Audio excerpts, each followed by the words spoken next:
Hi பசங்களா. ரொம்ப முக்கியமான ஒரு நியூஸ் வந்திருக்கு. இந்த நியூஸை பற்றி நாங்கள் உங்களுக்கு லைவ்லேயும் கம்யூனிகேட் பண்ண நீங்கள் என்கிட்ட நிறைய கேள்விகள், அச்சங்கள் எல்லாத்தையும் எழுப்பியிருந்தீங்க. அதெல்லாம் அட்ரஸ் பண்ணுறதுக்கு தான் முக்கியமாக இந்த வீடியோ. ஸோ ஃபஸ்ட்டு விஷயம், நீட் எக்ஸாம் கேன்சல் ஆகிடுச்சு அப்படின்னோடனே நம்ம எல்லாருக்கும் முதல்ல அது உண்மைதானா, அது உண்மையாலுமே இப்படி ஒரு நியூஸ் வந்திருக்கான்றதை அக்செப்ட் பண்ணிக்கிறதுக்கு I think it took a lot of time. நம்ம எல்லாருமே முதல்ல இந்த நியூஸ் வரும்போது என்ன நினச்சோன்னா, இல்லை இது திரும்ப ஏதோ ஒரு ஃபேக் நியூஸ், யாரோ வதந்தி கிளப்பி விட்றாங்க அப்படி தான் நம்ம நினச்சது. ஆனால் பார்த்தீங்க அப்படின்னா என்டிஏவே இதுக்கு அஃபிஷியல் நோட்டிஃபிகேஷன் விட்டுருக்காங்க. நீங்களுமே இதை பார்த்துருப்பீங்க, படிச்சிருப்பீங்க. சப்போஸ் இதை படிச்சுமே ஒரு சில பேருக்கு என்ன தான் இவங்க கரெக்டாக சொல்ல வராங்க அப்படின்றது தெரியல அப்படின்னா, என்டிஏ அவங்களோட இருக்கிறதுலே மோஸ்ட் இம்பார்ட்டன்ட் பாயிண்ட்டை நமக்கு பார்த்தீங்க அப்படின்னா போல்டுலேயும் இங்கே கொடுத்துருக்காங்க. ஸோ அது என்ன அப்படின்றத முதல்ல பார்ப்போம்.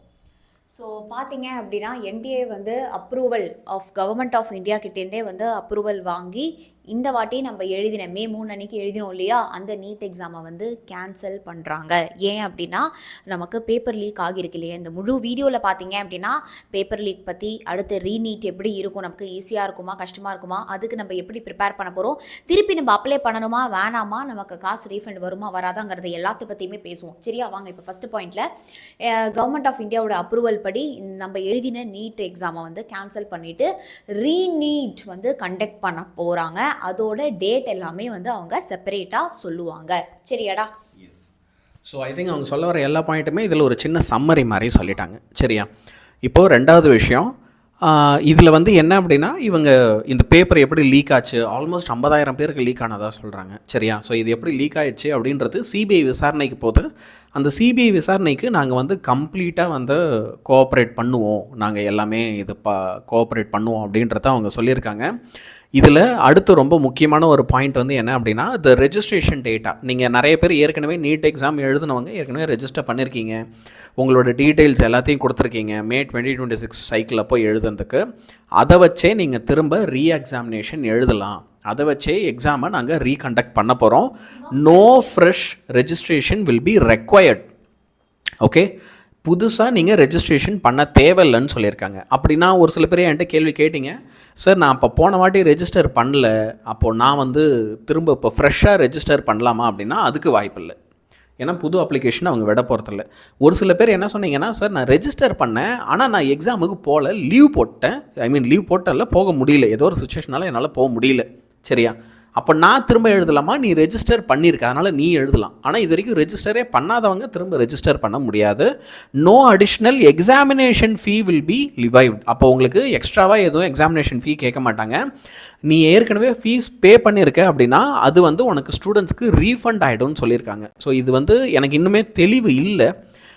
நான் இங்கே இதை படிக்கும்போது என்ன பிலீவ் பண்ணுறேன்னா, நீட் எக்ஸாமுக்கு யாரெல்லாம் இந்த எக்ஸாம் எழுதியிருக்காங்களோ எல்லாருக்குமே இப்படி ஒரு தப்பு நடந்ததுனால மேபி அவங்க எக்ஸாம் ஃபீஸை நாங்கள் ரீஃபண்ட் பண்ணுறோன்னு சொல்லியிருக்காங்க போல். பட் இதில் அவங்க இன்னும் கொஞ்சம் கிளாரிட்டி தரணும்.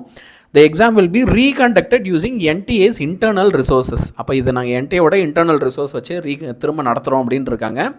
முக்கியமான point, further communication including reconducted examination நம்பாதீங்க அப்படின்றாங்க. சரியா, அதனால் இந்த மாதிரி நேரத்தில் தான் நம்ம எந்த குழப்பங்களுக்கோ எதுக்குள்ளேயுமே நம்ம போய் மாட்டிக்கக்கூடாது.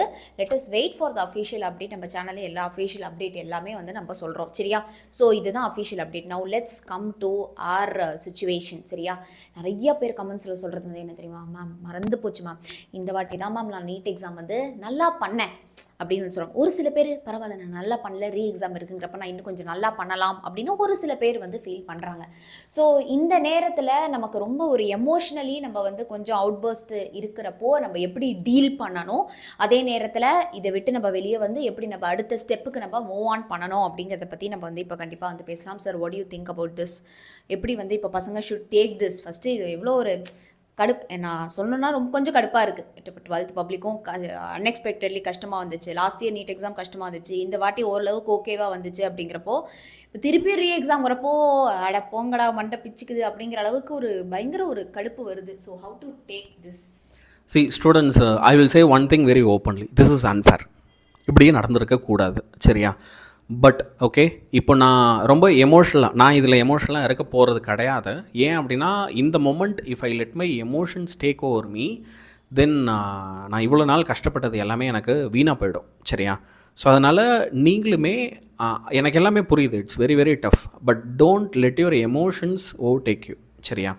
இந்த நேரத்தில் கொஞ்சம் நம்ம ப்ராக்டிக்கலாக யோசிக்க ஆரம்பிக்கணும். அது என்னென்னா, திரும்ப என்னோடய ப்ரிப்பரேஷனை நான் எப்படி கிக் ஸ்டார்ட் பண்ண போகிறேன், எப்படி நான் இன்னும் நல்லா ப்ரிப்பேர் பண்ண போகிறேன், எப்படி நான் இன்னும் நல்லா படிக்க போகிறேன், அதை பற்றி தான் நம்ம யோசிக்க வேண்டியிருக்கும். இப்போது மொதல் விஷயம், உனக்கு படித்தது எதுவும் மறந்தெல்லாம் போல, பயப்படாது. சரியா? நிறைய பேர் ரொம்ப பயப்படுறது பேனிக்கில் அப்படி இருக்கும். திருப்பி கொஞ்சம் ரிவைஸ் பண்ணோன்னு வச்சுக்கோங்களேன், அழகாக அப்படியே குயிக்காக ஃபாஸ்ட்டாக ஒரு வாட்டி ரிவைஸ் பண்ணி இன்னும் கொஞ்சம் கொஷின்ஸ்லாம் நம்ம பார்த்தோன்னு வச்சுக்கோங்க, நமக்கு எல்லாம் வந்து ஞாபகம் வரும். Okay, so whenever we get stressed இல்லையா, நம்ம கார்டிசால் லெவல் வந்து இன்க்ரீஸ் ஆகும். அந்த கார்டிசால் உடனே போய் மெமரியை தான் போய் வந்து அஃபெக்ட் பண்ணும். ஸோ ஒரு டெம்பரரியாக நமக்கு வந்து இல்லை மறந்து போன மாதிரி ஒரு மெமரி லாஸ் வந்து ஃபீல் ஆகும். But when we get relaxed, when we just accept the situation and okay, இதில் நம்ம வந்து ப்ரொடக்டிவாக லாஜிக்காக அடுத்து என்ன பண்ணணும் அப்படின்னு சொல்லிட்டு நம்ம கரெக்டாக பிரெயினை யூஸ் பண்ணோன்னு வச்சுக்கோங்க, அப்பாடா ஓரளவுக்கு இவன் காம் ஆகிட்டான் அப்படின்னு சொல்லிட்டு நமக்கு எல்லாமே வந்து ஞாபகம் வரும்டா. சரியா? எல்லாத்துக்கும் மேலே இந்த எல்லா சுச்சுவேஷன்லேயும் ஒரு விஷயம் மட்டும்தான் எங்களால் பண்ண முடியும், which is உங்களை புரிஞ்சுக்கிட்டு உங்கள் கூட இருக்க முடியும். சரியா? So definitely we will understand you and then will be with you. And எங்களால் என்ன சப்போர்ட் உனக்கு கொடுக்க முடியுமோ டெஃபினட்டாக வந்து கொடுக்குறோம். என்னென்ன கிளாஸ் வேணும் உனக்கு, என்ன மாதிரி நம்ம பிளான் பண்ணலாம், என்ன மாதிரி உனக்கு செஷன்ஸ் வேணும்னு சொல்லி கம்ப்ளீட்டாக யூடியூப்பில் உங்களுக்கு அந்த ஒரு ஹெல்ப்பை எங்களால் முடிஞ்சது கண்டிப்பாக பண்ண முடியும். It is a tough situation. So that நம்ம எல்லாருமே will be together. Okay, so that நம்ம வந்து இது ஈஸியாக நம்ம இது வந்து ஓவர் கம் பண்ணி இதில் நம்ம ஜெயிக்கவும் முடியும். ஸோ நான் ஏற்கனவே சொல்ல வந்தது தான், அந்த மறந்து போச்சு அப்படின்றத பற்றி பேசிட்டு இருந்தேன் இல்லையா. ஸோ மேம் சொன்ன மாதிரி நீ அதெல்லாம் ரொம்ப ஓவர் திங்க் பண்ணாத. மொதல் விஷயம் என்ன அப்படின்னா, பேனிக்கில் போய் இன்றைக்கி நாளைக்கே புக்கை தொடாத. சரியா? அப்போல்லாம் புக் எடுத்து பார்த்தா இந்த கன்ஃபியூஷனில் இவ்வளோ இதில் வந்து எதுவும் ஞாபகம் இல்லாத மாதிரி தான் இருக்கும். இந்த நேரத்தில் போய் நீ புக்ஸை டச் பண்ணாத. படிக்க ஆரம்பிக்கிறதுக்கு இப்போவே நான் ஷெடியூல் போடுறேன், அதெல்லாம் இன்றைக்கி பண்ணாத. ஃபஸ்ட்டு ஒரு சில நாள் லைஃப்பில் வந்து we have to leave the day alone. என்னை பொறுத்த வரைக்கும் நான் ரொம்ப ரொம்ப நம்புறது உங்களுக்கு வந்து என்ன அப்படின்னா, ஒரு சில நாள் வலிக்குதுன்னா வலிக்கிட்டோன்னு வலிக்க விட்டுரு. Let us go through the pain, let us go through the emotions. சரியா? இன்றைக்கி ஒரு நாள் ஃபஸ்ட்டு என்ன நடந்துட்டுருக்கு அப்படின்றத மென்டலாக நீ அக்செப்ட் பண்ணிக்கோ. லெட் டுடே நீ எதுவுமே பண்ணது வேண்டாம். இப்படி நடந்துடுச்சு, ஆமாம் இப்படி நடந்துடுச்சு, அவ்வளோதான்.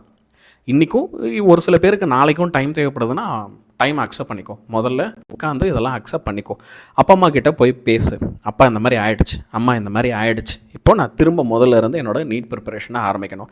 எனக்கு தெரியும் நம்ம வேறு பிளான்ஸில் இருந்தோம், ஆனால் திரும்ப எனக்கு ஒரு 1 month ஃபுல்லாக நான் நீட்டுக்காக உட்கார வேண்டிய அவசியம் இருக்குது, நான் திரும்ப படிக்க வேண்டிய அவசியம் இருக்குது. இதுக்கு முன்னாடி என் லைஃப்பில் நான் எப்படி படித்தனோ எல்லா வாட்டியை விட இந்த வாட்டி நான் இன்னும் கவனமாக படிக்க வேண்டிய அவசியம் இருக்குது அப்படின்றத கம்யூனிகேட் பண்ணு. முடிஞ்ச அளவுக்கு அடுத்த ஒரு மாதம் ஓகே நீங்கள் நல்லா படிக்கணும் அப்படின்னா ஒன்று நீ கொஞ்சம் வந்து ஐசோலேட் பண்ணிக்க வேண்டிய அவசியம் இருக்கும். சரியா? எனக்கு தெரியும் நீட் எக்ஸாம் முடிஞ்சதுக்கப்புறம் நம்ம கொஞ்சம் ஃப்ரீயாக இருப்போம், ஃப்ரெண்ட்ஸ் கூட எல்லாம் கம்யூனிகேட் பண்ண ஆரம்பிச்சிருப்போம். ஒரு சில பேர் இங்கே போகலாம் அங்கே போகலாம், டூர் போகலாம், ஒரு மீட்டை போய்க்கலாம், நிறைய விஷயங்கள் உங்கள் மைண்டில் இருக்கும். எல்லாமே it comes to a stall now. புரியுதா? எனக்கு அது எல்லாமே புரியுது, எல்லாமே கஷ்டமாக இருக்குது அப்படின்னு தெரியுது. ஆனால் இப்போது ஃபஸ்ட்டு நான் சொன்ன மாதிரி ஒரு 2 days டைம் எடுத்துக்கோ. 2 நாளைக்கு அப்புறம் நம்ம ப்ரிப்பரேஷனை நம்ம எப்படி பண்ண போகிறோம், என்ன பண்ண போகிறோம் அப்படின்றது எல்லாத்தையுமே உட்காந்து பிளான் பண்ணலாம். அந்த பிளானிங் எல்லாத்துக்கும் நாங்கள் கூட இருக்கோம். நீ எப்படி உன்னோட ப்ரிப்பரேஷனை ரீஸ்டார்ட் பண்ணணும் முழுசாக நாங்கள் சொல்லித்தரோம். இந்த 1 monthக்குள்ளே சார் என்னால் ஒரு 550 எடுத்துட முடியுமா, 600 எடுத்துட முடியுமா, 650 எடுத்துட முடியுமா, உனக்கு நிறைய அந்த மாதிரி கேள்விகள் இருக்கும். சரியா? இந்த கேள்விகளுக்கான பதிலாம் என்னென்னா, நிச்சயமாக அதெல்லாம் முடியும், அதிலெல்லாம் சந்தேகம் இல்லை, மார்க்கெல்லாம் எடுத்துடலாம். ஆனால் ஒரு சில விஷயம் நம்ம ரொம்ப கேல்குலேட்டிவாக சரியாக முடிவு பண்ணணும். ஒரு வகையில் நீங்கள் நீட் எக்ஸாமை போய் எழுதிட்டு வந்ததும் உங்களுக்கு ஒரு மறுவாய்ப்பு தான். ஏன் அப்படின்னா, இப்போ நீ எனக்கு என்ன தெரியுமா பண்ண, நீ இந்த நீட் எக்ஸாம் எழுதும்போது உனக்கு ஒரு சில தப்பை ரியலைஸ் பண்ணியிருப்ப எழுதுன அப்புறம்தான். புரியுதா? ஸோ நீ இதை இப்படி பாரு, ஐ நோ எல்லாமே எனக்கு சுற்றி அன்ஃபேராக இருக்குது, எல்லாமே தப்பாக இருக்குது, ஆனால் எல்லாமே தப்பாக இருக்குது பார்த்து கூட நடுவில் ஒரு சில்வர் லைனிங்கை உன்னால் கண்டுபிடிக்க முடியுது அப்படின்னா நீ ஜெயிச்சிருவடா. உனக்கு அப்படி ஒரு மறுவாய்ப்பு ஏதோ ஒரு மிராக்கல் மாதிரி கிடைக்குது அப்படின்னு நினச்சிக்கோ. நான் சரியாக பர்ஃபார்ம் பண்ணல அப்படின்னு நினைக்கிற ஒவ்வொருத்தரும் இந்த வாய்ப்பை நீ அதை பயன்படுத்து. என்ன தப்பு பண்ணோம் நீ இதை இப்போ உணர்ந்துட்டல, முக்கால்வாசி பேர் இதை உணர்ந்துருப்ப. Now you know the mistake, நம்ம அதை கரெக்ட் பண்ண ட்ரை பண்ணலாம். நான் ஃபஸ்ட்டு டிசிப்ளின்டாக இல்லை, ஓகே நான் ஃபஸ்ட்டு வந்து என்னால் 100% கொடுக்க முடியும்னா அந்த 100% நான் கொடுக்கல, 90 தான் கொடுத்தேன், 95 தான் கொடுத்தேன், நான் கூட எக்ஸ்ட்ரா 5% இப்போ போடலாம். ஓகே, நிறைய பேர் எக்ஸாம் முடிச்சுட்டு வெளியே வரும்போது ரியலைஸ் பண்ணியிருப்பல, அன்றைக்கே இன்னும் கொஞ்சம் உட்காந்துருக்கலாமே, அன்றைக்கே இன்னும் கொஞ்சம் படிச்சிருக்கலாமே அப்படின்னு. உனக்கு நிறைய பேருக்கு இது கடவுளாக 2வது வாய்ப்பு தராருன்னு கூட யோசி. நல்லதை பாரு அதில். சரியா? அந்த நல்லதை பார்த்து அதை நோக்கி ஓட ஆரம்பி. உனக்கு ஓடுறதுக்கு ஒரு புது எனர்ஜியே வரும். இந்த நொடி நீ ட்ரெயின்டாக ஃபீல் பண்ணுறல்ல, எக்ஸாஸ்டடாக ஃபீல் பண்ணுறல்ல, ஐயோ எனக்கு விட்டுருங்கயா, எனக்கு மேலே இதுக்கு மேலே ஒன்றும் இல்லையான்னு ஃபீல் பண்ணுறல்ல, என் உடம்புல தெம்பு இல்லைன்றல்ல, நீ இதை கவனிச்சிட்டனா உன்னால் ஓட முடியும். புரியுதா? சக்சீட் ஆகிக்கலாம். ஓகே, கண்டிப்பாக லைஃப்பில் நம்ம சக்சீட் ஆகிக்கலாம். நீட் எக்ஸாமை இந்த 2வது வாட்டி நல்லா எழுதும். நிறைய பேருக்கு இருக்க ஒரு பெரிய கேள்வி என்னவாக இருக்கும் அப்படின்னா, எப்போ இந்த எக்ஸாம் கண்டக்ட் பண்ணுவாங்க? வி பிலீவ் இது வந்து ஜூலை ஃபஸ்ட் வீக்கில் எக்ஸாம் கண்டக்ட் ஆகும் அப்படின்றத நாங்கள் பிலீவ் பண்ணுறோம். இதை பற்றின அப்டேட்ஸும் நாங்கள் ஒவ்வொன்றும் சொல்கிறோம். இப்போ இவங்களே சொல்கிறது என்னென்னா, எந்த ஒரு அன்வெரிஃபைடு ரிப்போர்ட்ஸையும் நம்பாதன்றத சொல்கிறாங்க பாரு. தயவு செஞ்சு ஓகே, நீயும் அதில் ரொம்ப தெளிவாக இரு. ஏன்னா இந்த நேரத்தில் வந்து நிறைய சேனல்ஸு, நிறைய சோஷியல் மீடியாஸ் எல்லாத்துலேயும் அநியாயத்துக்கு மிஸ்இன்ஃபர்மேஷன் பரவிட்டுருக்கும். ஒவ்வொன்றுத்தையும் நம்ம பார்த்து பதட்டப்பட்டுகிட்டே இருக்க வேண்டாம். என்டிஏவோட வெப்சைட் போ, அவங்க நோட்டிஃபிகேஷன் விட்டுருக்காங்களா பாரு, செக் பண்ணு. இல்லை இந்த மாதிரி ஒரு சில ட்ரஸ்ட் வர்த்தி சேனல்ஸ் இதில் நாங்கள் என்ன சொல்கிறோம் அப்படின்றத கவனி. அது மட்டுமே உனக்கு போதுமானதாக இருக்கும். சரியா? நானே சொன்னால் கூட நீ என்டிஏவில் போய் ஒரு வாட்டி ரெஃபர் பண்ணிவிட. ஓகே, அது பெஸ்ட்டு. சரியா? And something very much very important இன்னொரு விஷயம். ஓகே, இப்போ இது எல்லாத்தையும் தாண்டி ரைட்டா, உன்னோட மென்டல் ஹெல்த் இந்த இடத்துல ரொம்ப முக்கியம். Take care of yourself. Okay, திரும்ப ஒரு சில ரொட்டீனை நம்ம ஃபாலோ பண்ண ஆரம்பிக்க வேண்டிய அவசியம் இருக்கும். திரும்ப we have to get back to the place where we started. திரும்ப காலையில் எழுந்திருக்கணும், திரும்ப ஹெல்த்தியாக சாப்பிட ஆரம்பிக்கணும். ஓகே, திரும்ப நம்ம ஃப்ரெஷ்ஷாக இருக்க ஆரம்பிக்கணும், திரும்ப ஹார்ட் ஒர்க் பண்ண ஆரம்பிக்கணும். இது எல்லாத்துக்கும் ஒரு பெரிய மென்டல் ஸ்ட்ரென்த் உனக்கு தேவைப்படுது. அந்த தேவைப்படுற மென்டல் ஸ்ட்ரென்த்தை நானும் Shavani ma'am we will be here, we will give it to you. That's a promise. நாங்கள் உனக்கு அந்த மென்டல் ஸ்ட்ரென்த்தை தரோம். சரியா? பார்த்துக்கலாம். எவ்வளோவா பார்த்தாச்சுடா லைஃப்பில், பார்த்துக்கலாம். நீ போய் வெளியே போய் அப்புறம் சொல்லுவ பாரு, யாராவது வந்து இல்லை நான்லாம் நீட் எக்ஸாமுக்கு எவ்வளோ கஷ்டப்பட்டேன்னு எவனா வந்துட்டு வந்து சொல்லிட்டு நீ சொல்லு, யோ 2 நீட் எக்ஸாம் எழுதிருக்கேன் நான். நீ எழுதிருக்கியா? ஒரே வருஷத்தில் 2 மாதத்தில் பேக் டு பேக் 2 எழுதுனேன். அப்படி சொல்லணும் நான். புரியுதா? காலேஜ் உள்ளே போனதுக்கப்புறம் நம்மளாம் சீனியரை கலாய்க்கணும். ஒரு வருஷத்தில் 1 எழுதுனதுக்கே உனக்கு இவ்வளோ கொழுப்புன்னா நாங்கள்லாம் 2 எழுதியிருக்கோம். ஒரே மாதத்தில் 2 எக்ஸாம், நீ எழுதுவியா? அப்படி கேட்கணும். சரியா? அந்த மாதிரி நம்ம கெத்து காட்டலாம் காலேஜ் போய்ட்டு. சரியா? Yes, I think I conveyed everything I wanted to convey. உனக்கு என்ன கன்சர்ன்ஸ் இருக்குது அப்படின்னாலும் நீ கமெண்ட்ஸில் சொல்லு, we will help you out. Okay, கண்டிப்பாக சப்போர்ட் பண்ணுங்கள். யார் சார் சொன்னது, தாண்டா மோட்டிவேஷன் அப்படிங்கிற மாதிரி இருக்குது. Well said. இது போதும் நமக்கு. மைண்டில் வச்சுக்கோங்க. இன்னொரு வாட்டி கூட அந்த லாஸ்ட்டு கிளிப்பை மட்டும் திருப்பியும் போட்டு பாருங்கள் இந்த வீடியோவில். அப்பா அம்மா ப்ளீஸ் அவங்க கூட இருங்க, போதும். பசங்க கூட இருங்க, அவங்கள நம்புங்க, போதும். ஏன்னா வந்து அடுத்தடுத்து they are going through disappointments in their life and this is not okay, this is not normal. அதனால் வந்து please be with them and believe them. Okay, உங்கள் குழந்தைங்களை நீங்கள் நம்புங்க, நிச்சயமாக அவங்க வந்து ஜெயிப்பாங்க. ஓகே, என்னன்னாலும் உங்கள் குழந்தைங்க கூட இருங்க, நாங்களும் இருப்போம். All the best.